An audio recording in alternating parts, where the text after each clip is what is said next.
I Have a Dream by Martin Luther King. I'm happy to join with you today in what will go down in history as the greatest demonstration for freedom in the history of our nation. 50 years ago, a great American, in whose symbolic shadow we stand today, signed the Emancipation Proclamation. This momentous decree came as a great beacon light of hope to millions of Negro slaves who had been seared in the flames of withering injustice. It came as a joyous daybreak to end the long night of their captivity. But 100 years later, the Negro still is not free. 100 years later, the life of the Negro is still sadly crippled by the manacles of segregation and the chains of discrimination. 100 years later, the Negro lives on a lonely island of poverty in the midst of a vast ocean of material prosperity.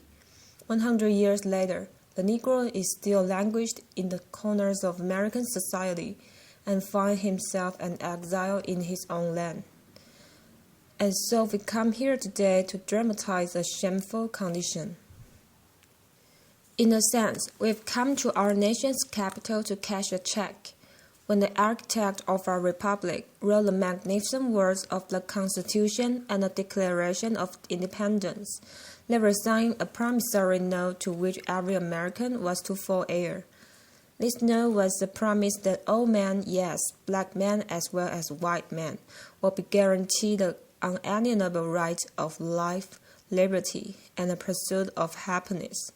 It is obvious today that America has defaulted on his promissory note, insofar as her citizens of color are concerned.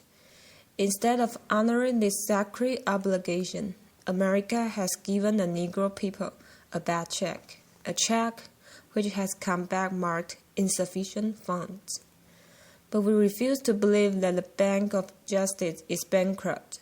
We refuse to believe that there are insufficient funds in the great vault of opportunity of this nation. And so, we've come to cash this check, a check that will give us upon demand the riches of freedom and the security of justice. We have also come to this hallowed spot to remind America of the fierce urgency of now. This is no time to engage in the luxury of cooling off or to take the tranquilizing drug of gradualism. Now is the time to make real the promise of democracy. Now is the time to rise from the dark and desolate valley of segregation to the sunlit path of racial justice. Now is the time to lift our nation from the quicksand of racial injustice to the solid rock of brotherhood. Now is the time to make justice a reality for all of God's children. It would be fatal for a nation to overlook the urgency of the moment. This sweltering summer of the Negro's legitimate discontent will not pass until there is an invigorating autumn of freedom and equality. 1963 is not an end, but a beginning, and those who hope that the Negro needed to blow off steam and will now be content will have a rude awakening if the nation returns to business as usual. And there will be neither rest nor tranquility in America until the Negro is granted his citizenship right. The whirlwind of revolt will continue to shake the foundations of our nation until the bright day of justice emerges. But there is something that I must say to my people, who stand on the warm threshold which leads into the palace of justice. In the process of gaining our rightful place, we must not be guilty of wrongful deeds. Let us not seek to satisfy our thirst for freedom by drinking from the cup of bitterness and hatred. We must forever conduct our struggle on the high plane of dignity and discipline. We must not allow our creative protest to degenerate into physical violence. Again and again, we must rise to the majestic heights of meeting physical force with soul force.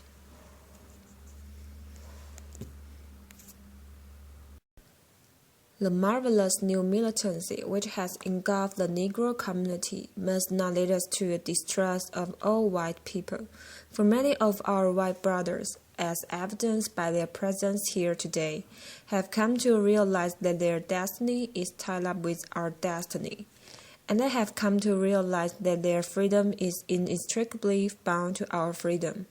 We cannot walk alone, and as we walk, we must make the pledge that we shall always march ahead. We cannot turn back. There are those who are asking the devotees of civil rights, when will you be satisfied? You can never be satisfied as long as the Negro is the victim of the unspeakable horrors of police brutality.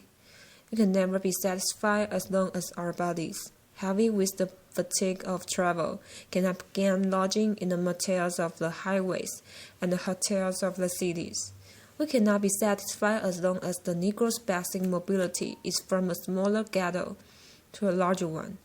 We can never be satisfied as long as our children are stripped of their selfhood and robbed of their dignity by signs stating, "For whites only." We cannot be satisfied as long as the Negro in Mississippi cannot vote and the Negro in New York believes he has nothing for which to vote. No, we are not satisfied, and will not be satisfied until justice rolls down like waters and righteousness like a mighty stream. I am not unmindful that some of you have come here out of great trials and tribulations. Some of you have come fresh from narrow jail cells, and some of you have come from areas where your quest for freedom left you battered by the storms of persecution and staggered by the winds of police brutality. You have been the veterans of creative suffering. Continue to work with the fact that unearned suffering is redemptive. Go back to Mississippi, go back to Alabama, go back to South Carolina, go back to Georgia, go back to Louisiana, go back to the slums and ghettos of our northern cities, knowing that somehow this situation can and will be changed.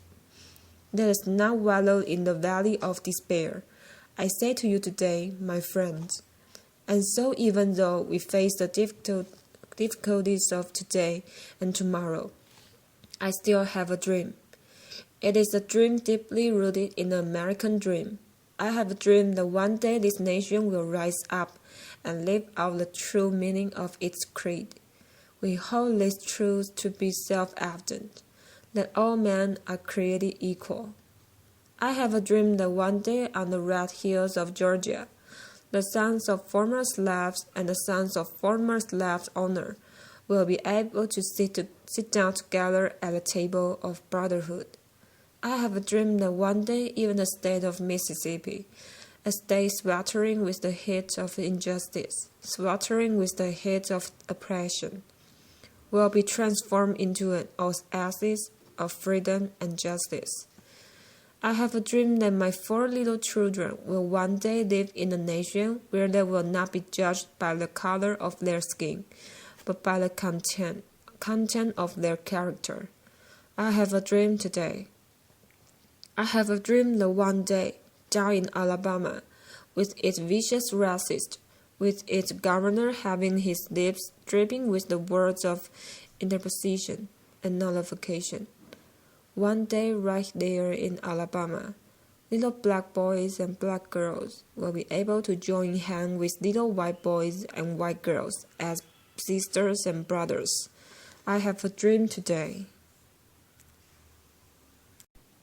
I have a dream that one day every valley shall be exalted, and every hill and mountain shall be made low. The rough places will be made plain, and the crooked places will be made straight. And the glory of the Lord shall be revealed, and all flesh shall see it together. This is our hope, and this is the faith that I go back to the south with. With this faith, we'll be able to heal out of mountain of despair a song of hope. With this faith, we'll be able to transform the jangling discord of our nation into a beautiful symphony of brotherhood. With this faith, we'll be able to work together, to pray together, to struggle together, to go to jail together, to stand up for freedom together. knowing that we'll be free one day. And this will be the day. This will be the day when all of God's children will be able to sing with new meaning. My country, 'tis of thee, sweet land of liberty, of thee I sing.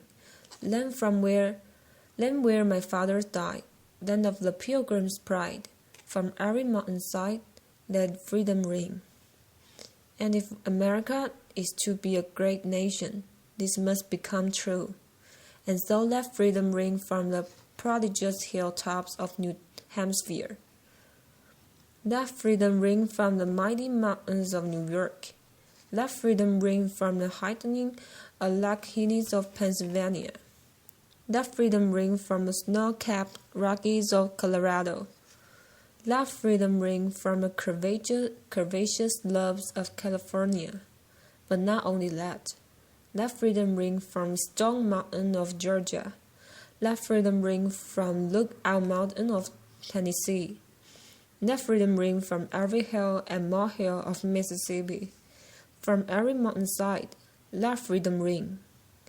And when this happens, and when we allow freedom ring, when we let it ring from every village and every hamlet, from every state and every city, we will be able to speed up the day when all of God's children, black men and white men, Jews and Gentiles, Protestants and Catholics, will be able to join hands and sing in the words of the old Negro spiritual.